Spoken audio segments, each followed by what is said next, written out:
Hello everyone, this is Charu Gupta and I welcome you all on Charu educates. आज के session में हम लोग बात करने वाले हैं मिशन एक्सियोम 4 के बारे में। आप लोग काफी टाइम से इस मिशन के बारे में सुन रहे होंगे कि इस मिशन को लॉन्च किया जाने वाला है। लगभग एक महीने से ऐसी बातें चल रही हैं, लेकिन कभी ना कभी टेक्निकल इश्यूज की वजह से या फिर बैड वेदर की वजह से मिशन डिले होता रहा था। लेकिन अब फाइनली 25 जून को इस मिशन को लॉन्च कर दिया गया है। क्या है ये मिशन, क्यों इतना चर्चा का विषय बना हुआ है, आज के सेशन में सारी ही चीजें हम डिस्कस करने वाले हैं कि भारत के लिए ये मिशन इतना इंपॉर्टेंट क्यों है। तो चलिए शुरुआत करते हैं। सबसे पहले आप देखिए कि किस रॉकेट के जरिए, किस स्पेसक्राफ्ट के जरिए इस मिशन को लॉन्च किया गया है। आपको दिखाई दे रहा है सामने। इसके साथ ही यदि आप यहाँ पे देखिए 4 क्रू मेंबर्स जो इस मिशन के अंदर शामिल है। इसमें आपको एक भारतीय चेहरा दिखाई देगा जो कि है शुभांशु शुक्ला। इनके बारे में हम डिस्कस करेंगे। इन्हीं की वजह से मिशन काफी इंपॉर्टेंट हो जाता है। यदि आप शुभांशु शुक्ला की बात करें कि शुभांशु शुक्ला कौन है, तो वो भारत के ऐसे दूसरे पर्सन है जो कि स्पेस में जाने वाले हैं। राकेश मिश्रा जो कि 1984 में स्पेस में गए थे सोवियत मिशन के तहत। भारत और सोवियत संघ जो कि इस वक्त रशिया कहलाता है, उनका जॉइंट मिशन था जिसमें राकेश शर्मा भारत के पहले सिटीजन थे जो कि स्पेस में गए थे। लगभग 40 से 41 साल के बाद शुभांशु दूसरे भारतीय बने हैं जो कि स्पेस में एंटर करने वाले हैं। तो काफी इंपॉर्टेंट मोमेंट है इंडिया के लिए, काफी प्राउड मोमेंट है। तो शुभांशु शुक्ला जो कि ग्रुप कैप्टन है, इंडियन एयरफोर्स में पायलट हैं, वो इस मिशन का पार्ट बनने वाले हैं। वही शुभांशु शुक्ला ये हैं जिन्हें गगनयान मिशन के लिए नेम किया गया है इसरो के द्वारा। गगनयान मिशन जो कि इंडिया की पहली ह्यूमन स्पेस फ्लाइट होने वाली है। अभी इस पे काम चल रहा है, लॉन्च हुई नहीं है, लॉन्च होगी भविष्य में। जो इसरो का स्पेस में ह्यूमंस को भेजने का प्लान है, उसमें 4 क्रू मेंबर्स होंगे। उस मिशन का नाम होगा गगनयान मिशन और उन 4 क्रू मेंबर्स में से एक शुभांशु शुक्ला भी होने वाले हैं।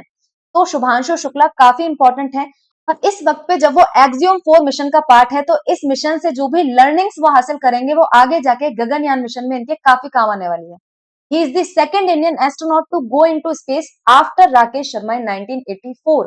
राकेश शर्मा के बाद दूसरे भारतीय हैं। 40 साल के बाद भारत की स्पेस में एंट्री हो रही है, तो डेफिनेटली एक हिस्टोरिक मोमेंट है इंडिया के लिए। He is also the first Indian to go into the International Space Station। International space station में जाने वाले भारत की तरफ से पहले सिटीजन है।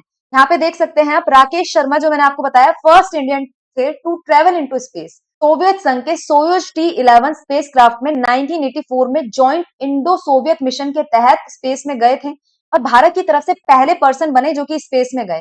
इसके अलावा आपने नाम सुना होगा कल्पना चावला का, जो कि फर्स्ट विमेन थी इंडियन ओरिजिन की टू गो इनटू स्पेस। यहाँ पे चीजें ध्यान देने वाली है कि Kalpana Chawla women of Indian origin थी, इंडियन सिटीजन नहीं थी, इंडियन ओरिजिन की थी जो कि स्पेस में गई थी। नासा के स्पेस शटल कोलंबिया के अंदर 1997 और 2003 में। लेकिन 2003 में जब ये स्पेस से री एंट्री कर रहे थे अर्थ की तरफ, तब इनकी ट्रेजिक डेथ वहां पे हो गई थी। ये आप सभी जानते होंगे।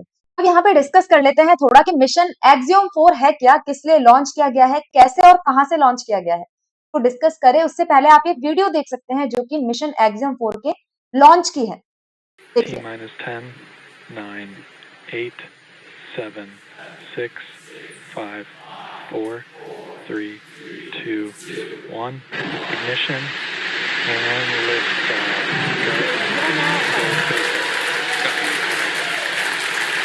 For 3 nations, a new chapter in space takes flight. Godspeed AX4. तो इस तरीके से मिशन यहाँ पे लॉन्च किया गया। बात जो यहाँ पे ध्यान देने वाली है वो ये है कि ये नासा का मिशन नहीं है, ये एक प्राइवेट मिशन है जो कि एक्सियोम स्पेस के द्वारा ऑर्गेनाइज किया गया है। इसे कैनेडी स्पेस सेंटर फ्लोरिडा से यूएसए से लॉन्च किया गया।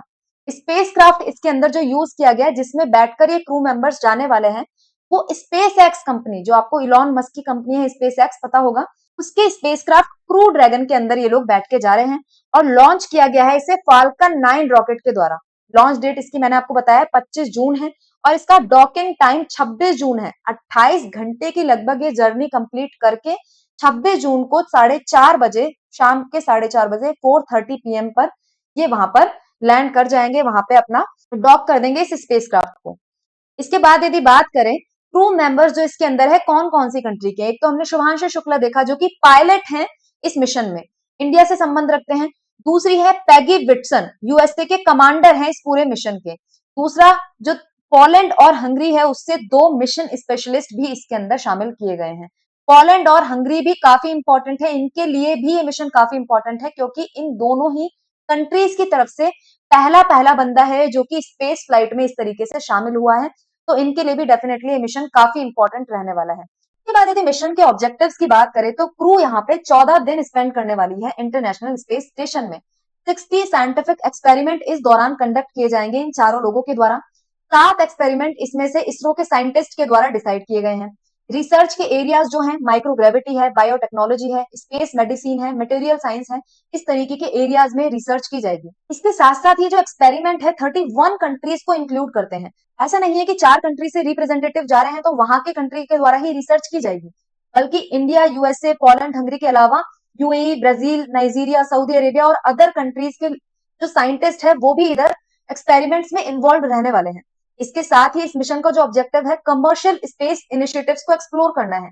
आगे जाकर स्पेस टूरिज्म में या फिर स्पेस में कमर्शियल एक्टिविटीज करने के लिए कितनी संभावनाएं हैं, लोअर अर्थ ऑर्बिट में स्पेस टूरिज्म को बढ़ावा दिया जा सकता है या नहीं, इस चीज की संभावना को भी इस मिशन के अंदर तलाशा जाएगा। इसके बाद यदि शुभांशु शुक्ला के कोट्स की बात करें तो लॉन्च से पहले इन्होंने बोला कि I carry with me not just the instrument equipments but the hopes and dreams of a billion hearts. Bharat के सभी लोगों का जो साथ है, भारत के सभी लोगों की एस्पिरेशंस है, ड्रीम्स है, वो शुभांशु शुक्ला के साथ जुड़ी हुई है, ऐसा इनका मानना है और डेफिनेटली ये बात सही भी है। मैसेज टू दी फैमिली इन्होंने दिया कि just wait for me, I am coming back. और स्पेस की बाउंड्री को क्रॉस करने के बाद इनका मैसेज आता है, नमस्कार my countryman, on my shoulders I have my tricolour which tells me I am not alone. मेरे कंधे पे जो तिरंगा झंडा है वो मुझे बताता है कि मैं अकेला नहीं हूँ। तो डेफिनेटली ये अकेले नहीं है, पूरा भारत और पूरे भारत की एस्पिरेशंस इनके साथ जुड़ी हुई है। आगे क्या क्या चीजें होंगी जब इस स्पेस क्राफ्ट को डॉक कर दिया जाएगा, तब एस्ट्रोनॉट्स अपने साइंटिफिक वर्क को स्टार्ट करेंगे।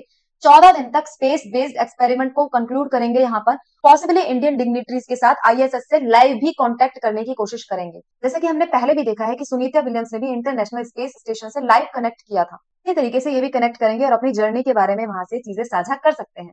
अभी मिशन काफी इंपॉर्टेंट है क्योंकि इंटरनेशनल कोलैबोरेशन इंडिया और बाकी की स्पेस एजेंसीज के बीच में दर्शाता है। इसरो और बाकी की स्पेस एजेंसीज अब आपस में कोलैबोरेट कर रही है। इसके साथ ही चीजें डिसेंट्रलाइज भी होती जा रही है। यहाँ पे हम देख रहे हैं नासा की बजाय एक्सियोम स्पेस एजेंसी के साथ इंडिया ने कोलैबोरेट किया है, तो इस तरीके से आगे काफी संभावनाओं के द्वार इस तरीके का मिशन खोलता है। जैसा कि हमने डिस्कस किया, इंडिया की जो ह्यूमन स्पेस मिशन है गगनयान मिशन, उसके लिए भी मोमेंटम को बूस्ट करेगा ये मिशन। तो इंडिया के लिए डेफिनेटली एक प्राउड मोमेंट है। ग्रुप कैप्टन शुभांशु शुक्ला को और उनकी एंटायर क्रू को एक्सियोम 4 मिशन की सेफ और सक्सेसफुल जर्नी के लिए शुभकामनाएं। वी होप कि ये इस मिशन को सक्सेसफुली कंडक्ट करे और भारत के लिए काफी सारी लर्निंग्स वहां से लेकर आए। आज के सेशन में इतना ही है, मिलेंगे किसी नेक्स्ट सेशन में किसी नए मुद्दे के साथ। Thank you very much.